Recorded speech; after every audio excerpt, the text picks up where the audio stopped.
어, 코로나 사태가 터지고 우리가 팬데믹 이후에 한 이제 1년 가까이 이제 정말 1년 가까이 돼가는 것 같습니다. 어, 우리 성도님들 한 분 한 분, 우리 집사님들, 우리 여러 자매님들, 형제님들, 또 우리 아이들, 우리 꼬맹이들 너무너무 보고 싶고 생각이 많이 납니다. 어, 하루빨리 이 사태가 좀 좋아지고 우리가 서로 마주 앉아서 얼굴을 보고 함께 말씀을 나누고 또 삶을 나누고 또 식탁 교제를 나누고 이렇게 할 수 있는 날이 빨리 왔으면 좋겠습니다. 우리가 계속해서 말씀을 드리지만 지치지 않고 주저앉지 않고 좌절하지 않고 우리가 믿음 가운데 굳게 서서 오늘 하루하루의 삶 가운데 우리가 승리하며 나아가기를 소망합니다. 자, 오늘 말씀 속에 오늘 화면에서 우리 보이실지 모르겠지만 보이시겠죠, 당연히. 네. 사진이 보이실 겁니다. 그림인데요, 사진이 아니라 그림. 지금 보시는 이 그림은 화가 렘브란트가 1633년에 그린 갈릴리 호수의 폭풍이라는 작품입니다. 자, 이 렘브란트의 작품은 그가 마태복음 8장 23절부터 27절의 말씀을 배경으로 그린 작품입니다. 그런데 이 그림을 이렇게 자세히 보면은 아주 흥미로운 점을 하나 발견할 수 있습니다. 자, 그것이 뭐냐? 배 안에 있는 사람들을 가만히 이렇게 세어보면요, 14명이 타고 있습니다. 배 안에. 그래서 자세히 한번 보시면 14명의 사람이 타고 있는 걸 알 수 있습니다. 자, 그러면 한 분은 예수님이시고 나머지 12 제자들, 그렇죠? 그럼 모두 합해서 몇 명입니까? 13명이어야 합니다. 그죠? 13명이어야 하는데 배 안에는 모두 14명의 사람들이 타고 있다는 겁니다. 그러면 그 나머지 한 명은 누구일까? 미술 전문가들은 그 나머지 한 사람이 바로 이 그림을 그린 렘브란트 자신이라고 말합니다. 그림을 이제 자세히 보시면 거친 풍랑에 휩쓸리고 있는 그 배 위에서 그 배 중간쯤 보시면 한 손으로는 밧줄을 잡고 있고 한 손으로는 자신이 바람에 날아가려는 그 모자를 잡고 있는 사람이 보이실 겁니다. 그래서 확대해서 보면 그 사람이 이렇게 보이죠? 확대해서 보시면 그 사람이 바로 렘브란트입니다. 자, 렘브란트는 왜 자신을 그러면 13번째 제자로 그 그림 안에, 그 안에 그려놓은 걸까? 자신을 그려놓은 이유는, 사실은 그 이유는 물론 화가 자신만이 알고 있을 겁니다. 그런데 그림 속 그의 얼굴을 한번 자세히 보시면 그 그림을 바라보고 있는 우리에게 무슨 말을 하고 싶은 얼굴로 우리를 바라보고 있다는 것이죠. 한번 자세히 보시기 바랍니다. 그런 게 좀 느껴지시지 않나요? 저는 딱 보자마자 그런 마음이 들었습니다. 무엇인가 나에게 무슨 말을 해주고 싶어 하는구나. 이 그림을 보고 있는 우리에게 마치 이렇게 이야기하고 있는 것 같습니다. 이 풍랑의 문제는 예수님이 살아가던 이 시대의 제자들뿐만 아니라 렘브란트 자신이 살았던 그 시대의 사람들에게도, 그리고 지금 이 시대를 살아가고 있는, 그 그림을 바라보고 있는 이 시대를 살아가고 있는 너희도, 그 어느 누구라도 이 풍랑을 피할 수 없다. 그 누구라도 이 풍랑을 만날 수 있다 라고 말해주고 있는 듯합니다. 자, 우리는 인생을 항해에 비유하곤 합니다. 그 누구도 자신의 그 인생의 항해가 험난한 항해가 되길, 어렵고 고단한 항해가 되길 원치 않습니다. 그렇죠. 누가 그걸 원하겠습니까? 적어도 나의 인생의 항해 가운데 크루즈를 타고 가는 그런 항해가 아니더라도 적어도 보트를 타거나 낚싯배 정도는 그래도 타고 떠나는 여행이 되기를, 그런 항해가 되기를 원한다는 것이죠. 그러나 그 어떤 항해도 즐거울 수만은 없습니다. 왜냐하면 바다 위에 떠 있는 한 언제든 폭풍을 만날 수 있기 때문입니다. 지금 비록 즐겁고 신나고 행복한 항해를 하고 있다고 해도 그런 항해가 계속될 확률은 제로라는 것이죠. 항해를 하다 보면 어떤 때는 그냥 내가 감당할 만한 작은 풍랑을 만날 때도 있지만, 가끔은 배가 부서질 만큼, 나를 집어 삼킬 만큼, 주구의 공포를 느낄 만큼 칠흑 같은 어둠 속에서 크고 두려운 폭풍을 만날 때도 있다는 겁니다. 우리의 삶에 이런 외적 풍랑이 일렁이기 시작하면 고요하던 우리의 마음속 바다에도, 평안하던 우리의 마음속 바다에도 서서히 풍랑이 일기 시작합니다. 어느 순간 마음속에 고통과 아픔이 찾아오고 근심과 걱정으로 마음속은 새카맣게 타들어가고 우리의 뼈는 마르는 것 같은 그런 마음이 우리가 든다라는 것이죠. 그리고 어느 순간 자신의 인생을 부서뜨릴 만큼 감당할 수 없는 폭풍이 자신을 덮쳐오게 되면 살 소망조차 끊어진 것 같은 그러한 순간이, 위기의 순간이 오기도 한다는 겁니다. 자, 오늘 본문은 바울이 황제의 재판을 받기 위해서 로마로 압송되던 중에 일어난 일입니다. 지중해 연안을 운행하는 그 배에는 지금 선장과 백부장, 군인들, 그리고 죄수들 다 합쳐서 276명이 그 배 안에 타고 있었습니다. 사도행전 27장 37절을 보면 이렇게 말씀합니다. 배에 있는 우리의 수는 전부 276명이더라. 9절과 10절 말씀을 보면 바울은 처음에 이 항해를 반대했습니다. 그래서 9절과 10절 말씀을 보면 여러 날이 걸려 금식하는 절기가 이미 지났으므로 항해하기가 위태한지라 바울이 그들을 권하여 10절 말하되 여러분이여 내가 보니 이번 항해가 하물과 배만 아니라 우리 생명에도 타격과 많은 손해를 끼치리라 하되, 그래서 이렇게 반대했다는 것이죠. 바울은 지금은 항해가 어려운 시기임을 말하며 항해를 반대했지만 이 로마의 백부장은 항해를 강행했습니다. 그래서 시작된 항해, 그들의 항해는 처음에는 순탄한 듯 보였습니다.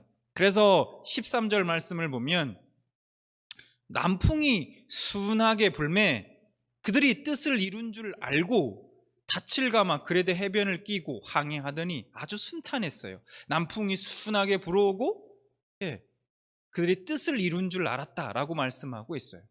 그러나 그들은 얼마 못 가 항해 도중 유라굴로 곧 동북에서 불어오는 폭풍을 만나서 큰 위험에 처하게 되었습니다. 14절 얼마 안 되어 섬 가운데로부터 유라굴로라는 광풍이 크게 일어나니 라고 말씀하고 있죠. 이때 폭풍을 만난 배 안에 있는 사람들의 그 반응은 두 가지로 나타납니다. 자, 먼저 15절 말씀을 계속해서 보면 배가 밀려 바람을 맞추어 갈 수 없어 가는 대로 두고 쫓아가다가 처음에는, 여러분, 폭풍이 불어왔을 때 처음에는 자신의 노하우로 배를 어느 정도 컨트롤할 수 있었을 거예요. 그러나 어느 순간 뱃사람의 노하우와 기술로도 어찌할 수 없는 순간이 찾아온 것입니다. 그들의 마음대로 되지 않았어요. 그들의 마음대로 배를 조종하고 컨트롤할 수 없게 되었습니다. 그래서 배가 떠밀려가기 시작했습니다. 그래서 그들 나름대로 살기 위해 방법을 찾습니다. 뱃사공들은 배를 가볍게 하기 위해서 짐을 다 버립니다. 그리고 배의 장비마저 바다에 버렸습니다. 18절, 19절. 우리가 풍랑으로 심히 애쓰다가 이튿날 사공들이 짐을 바다에 풀어 버리고 사흘째 되는 날에 배의 기구를 그들의 손으로 내버리니라. 자, 그러나 상황이 좋아질 기미가 전혀 보이지 않습니다. 오히려 상황은 점점 더 악화되어 갔습니다. 20절. 여러 날 동안 해도 별도 보이지 아니하고 큰 풍랑이 그대로 있음에 구원의 여망마저 없어졌더라 라고 말씀하고 있어요. 날이 완전히 낮인데도 낮인지 밤인지 모를 정도로 캄캄하고 해와 달이 보이지 않을 정도로 엄청난 몰아치는 그 풍랑이 잦아들 기미가 전혀 없었고, 여러 날 동안 그것이 계속되니까 그들의 마음속에 구원의 그 소망마저 없어졌다라고 말씀하고 있어요. 상황은 점점점 더 악화되어 갔습니다. 달라지는 게 없어요. 바울이 탄 배는 그렇게 시간이 흘러서 이제 이탈리아 반도에 가까워졌습니다. 그래서 물 깊이를 재어보니까 처음에는 20길, 그리고 조금 있다 재어보니까 15길이 됩니다. 자, 이것을 미터로 바꾸면, 환산하면 약 40m, 처음에 쟀을 때는 40m 정도 되다가 나중에 다시 재보니까 30m 정도로 깊이가 낮아졌다는 얘기입니다. 그래서 이제 사공들은 배가 혹시라도 암초에 걸릴까봐 두려워서 바다 뒤쪽에서 4개의 닻을 내리고 날이 셀 때까지 기다리기로 결정합니다. 28절, 29절. 물을 재어보니 20길이 되고 조금 가다가 다시 재니 15길이라. 암초에 걸릴까 하여 고물로 단 넷을 내리고 날이 새기를 고대하니라. 자, 그런데 그때 일하던 사공들이 닻을 내리는 척 하면서 거룻배를 내립니다. 30절.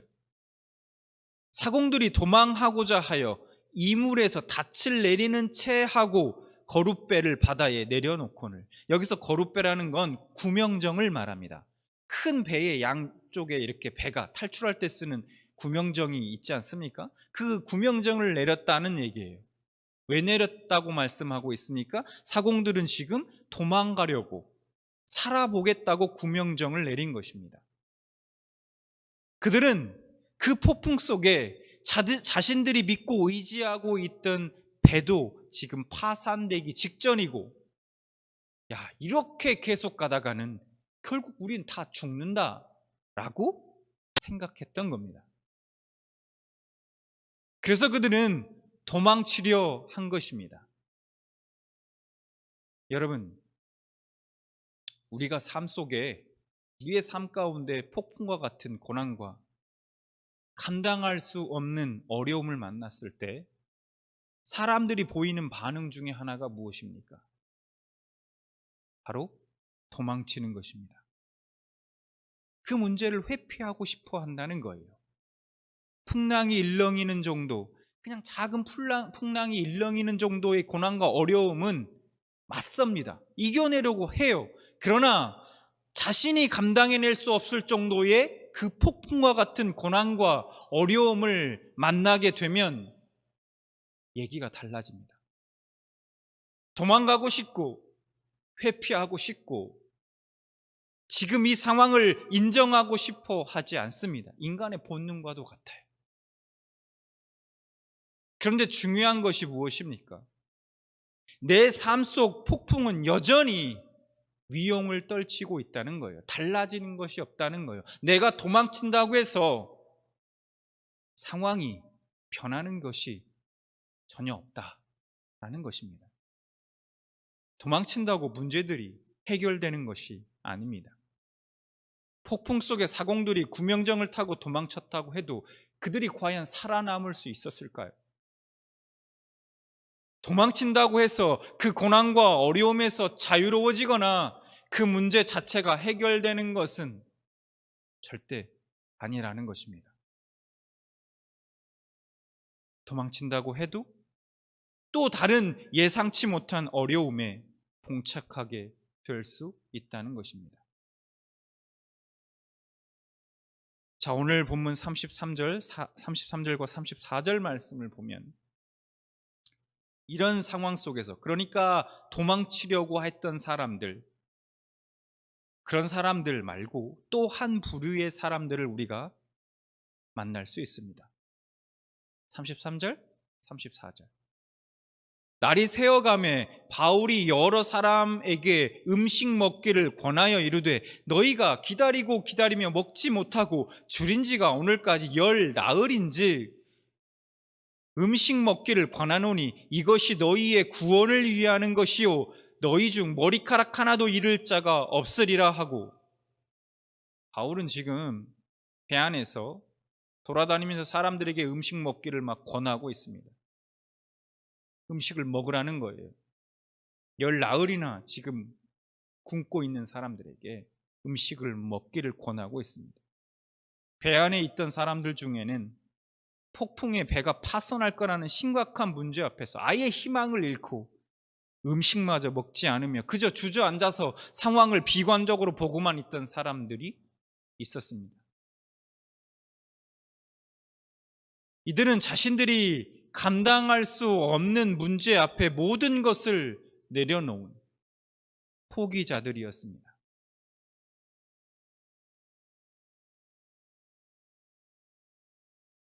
한국의 한강대교의 난간에는 아주 좋은 글씨들이 많이 적혀 있다고 합니다.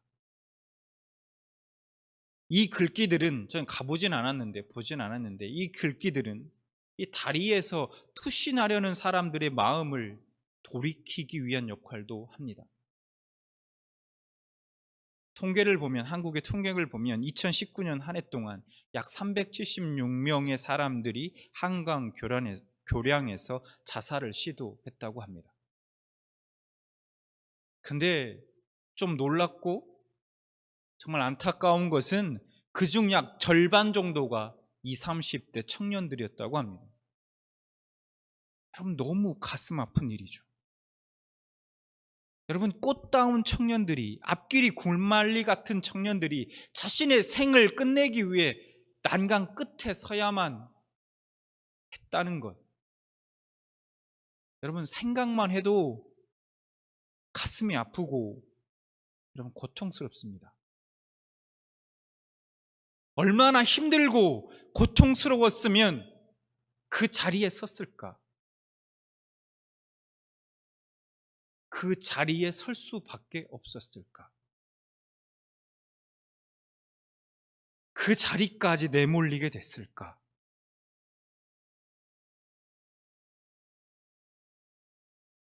우리는 그 교랑 끝에 선 그들의 마음을 다 헤아릴 수는 없습니다. 여러분, 요즘 경기가 더 안 좋아졌다고 합니다.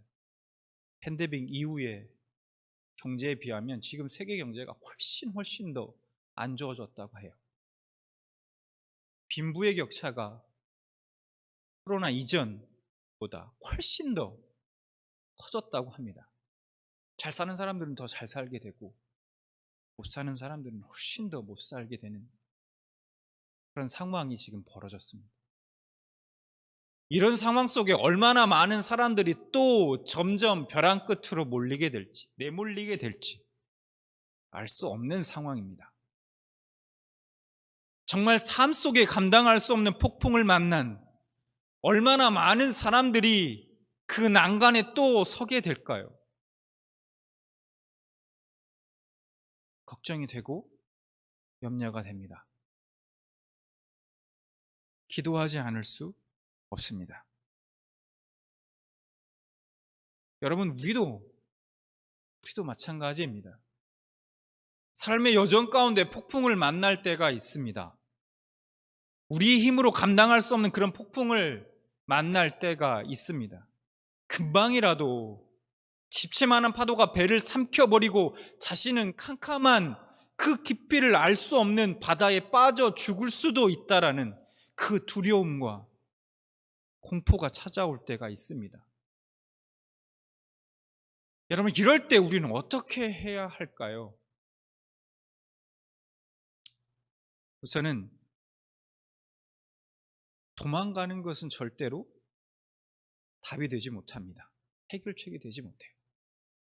더불어 희망을 잃고 가만히 주저앉아서 모든 것을 포기해버리고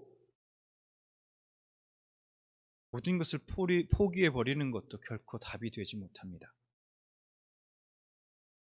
그것들이 우리에게 해결책을 주지 못합니다. 우리는 그것에 맞서고 버티고 이겨내야 합니다. 여러분, 혹시 여러분 중에도 이런 폭풍 속에 있는 분이 계십니까?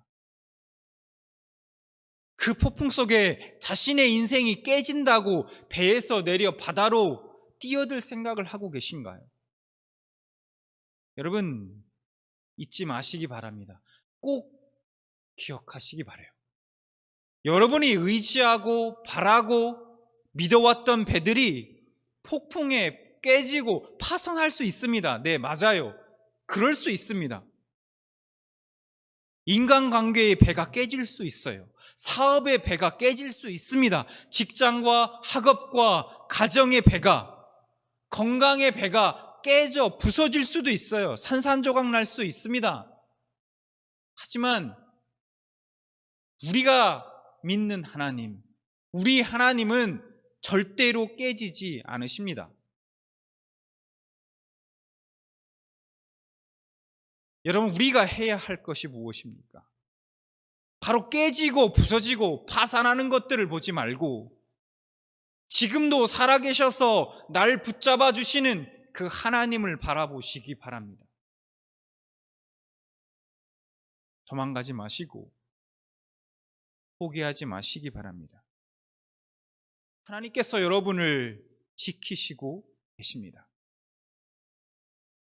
하나님께서 여러분을 지키시는 한 여러분은 절대로 깨지고 부서지지 않을 겁니다. 바울이 도망가지 않고 희망을 잃지 않을 수 있었던 이유가 무엇입니까? 바로 하나님의 약속의 말씀이었습니다. 하나님께서는 미리 바울에게 약속의 말씀을 주셨습니다. 24절 말씀을 우리가 보겠습니다. 바울아, 두려워하지 말라. 내가 가이사 앞에 서야 하겠고 또 하나님께서 너와 함께 항해하는 자를 다 내게 주셨다 하였으니, 바울이 하나님께 받은 약속의 말씀은 두 가지입니다. 첫 번째는 네가 가이사 앞에 서야 하겠고 이고, 두 번째는 너와 함께 항해하는 자를 다 내게 주셨다라는 겁니다. 무슨 말씀입니까? 바로 하나님의 약속은 무슨 일이 있더라도 바울과 함께 있는 사람들이 모두 로마에 도착할 것이라는 말씀이었습니다. 바울은 그 약속의 말씀을 믿었습니다. 25절 말씀 보겠습니다. 그러므로 여러분이여 안심하라. 나는 내게 말씀하신 그대로 되리라고 하나님을 믿노라. 그래서 그는 그 폭풍 속에서도 흔들리지 않고 도망가고 포기하는 사람들을 오히려 격려할 수 있었던 것입니다. 여러분, 이 바울의 모습이 바로 저와 여러분의 모습이 되기를 원합니다.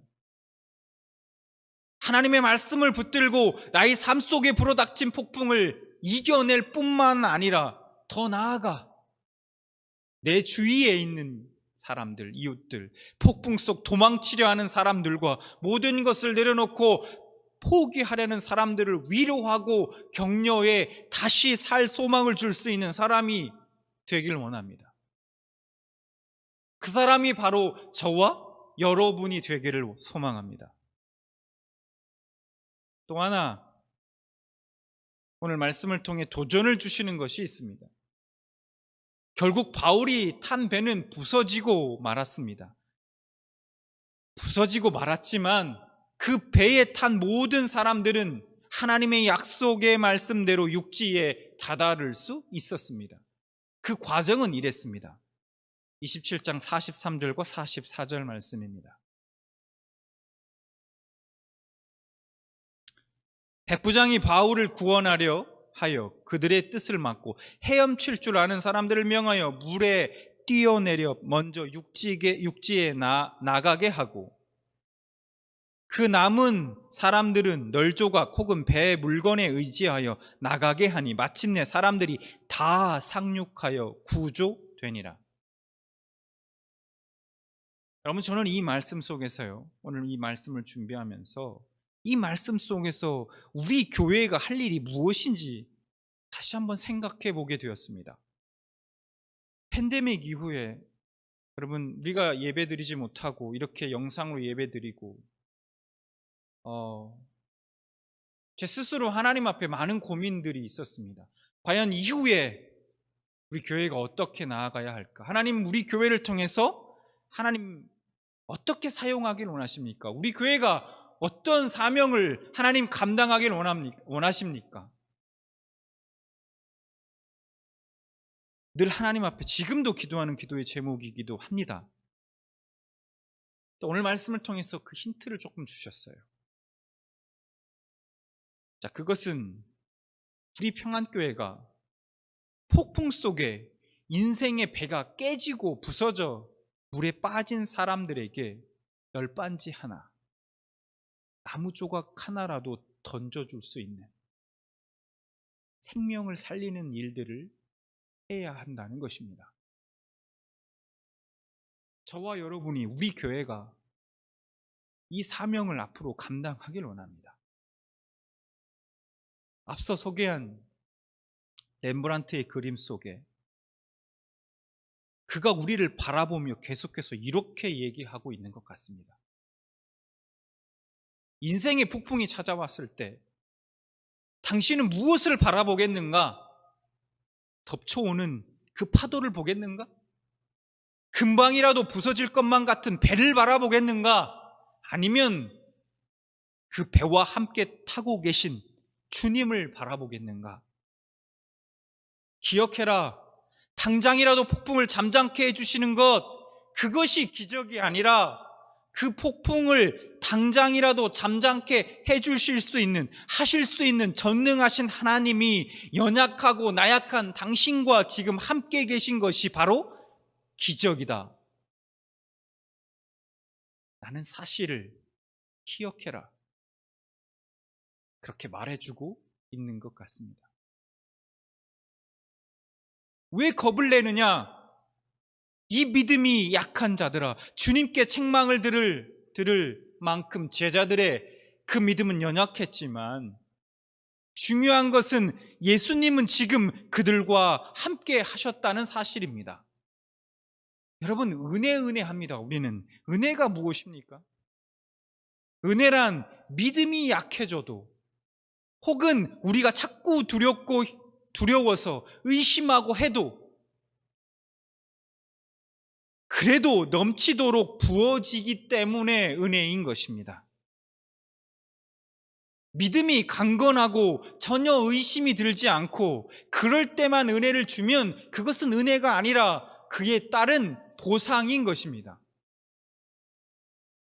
여러분, 사실 누구도 폭풍 속에 있으면 두려울 수밖에 없어요. 공포스러울 수밖에 없어요. 근심과 걱정이 생길 수밖에 없고 좌절하고 절망할 수밖에 없습니다. 믿음으로 계속해서 주님을 바라보십시오라고 얘기하지만 믿음으로 계속해서 주님을 바라보기 힘듭니다. 그럼 그것이 우리가 처한 현실이고 이것이 진짜 우리 모습 아닙니까? 그러나 믿음이 연약해 폭풍 속에 우리의 시선과 마음이 매몰되어 하나님을 바라보지 못할 때도 하나님은 오직 그 자녀를 사랑하는 부모의 심정으로 함께 해주시고 손 내밀어 주신다는 것입니다. 그래서 기적이고 그래서 은혜인 것입니다. 그래서 우리는 어떠한 폭풍이 우리 인생 가운데 몰아쳐도 우리는 안심할 수 있는 것입니다. 여러분이 혹 지금 겪는 고난과 그 어려움과 역경의 자리가 있다면 기억하시기 바랍니다. 그 자리가 우리의 마지막 자리가 아닙니다. 우리도 반드시 로마로 가게 됩니다. 하나님의 말씀으로 우리에게 약속해 주십니다. 우리도 로마로 주님이 분명 보내주실 것입니다. 우리는 분명 로마에 도착하게 될 것입니다. 그러므로 오늘 우리 앞에 있는 폭풍과도 같은 고난과 역경의 상황과 현실 속에서도 하나님의 약속을 굳게 의지하고 도망가지 않고 포기하지 않고 다시 일어서서 그 문제를 밟고 올라 이겨낼 수 있는 하나님의 백성들 되시기를 진심으로 소망합니다.